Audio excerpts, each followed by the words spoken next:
Möödunud nädal lõppes õnnetult ka ühe metslooma jaoks, kes ilmselt tahtis tulla Lasnamäe tühermaadele kõhutäidet otsima. Nimelt jäi Narva maanteel Tallinna ja Maardu vahel auto alla põder.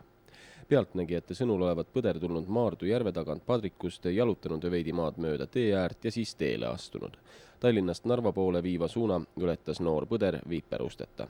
Kui ta aga sõidusuundi eraldava Haljasala oli ületanud ning taas teele astus, sõitis põdrale otsa Žiguli. Kuigi auto kiirus polnud kuigi suur, murdusid siiski põdra jalad ja raske loom prantsatas auto peale. Kohale saabunud politseinikel polnud vajadust enam looma piinlemist lasuga lõpetada, sest piinad olid lõppenud. Põdra korjus tõmmati teelt ära ning politseinikud asusid tegema paberitööd. Žiguliga sõitnud seltskond oli oma auto juures siiski üsna nõutu ja õnnetu. Öösel on metslooma raske märgata ning seetõttu on selliseid otsesõite maanteedel raske, kui mitte lausa võimatu vältida.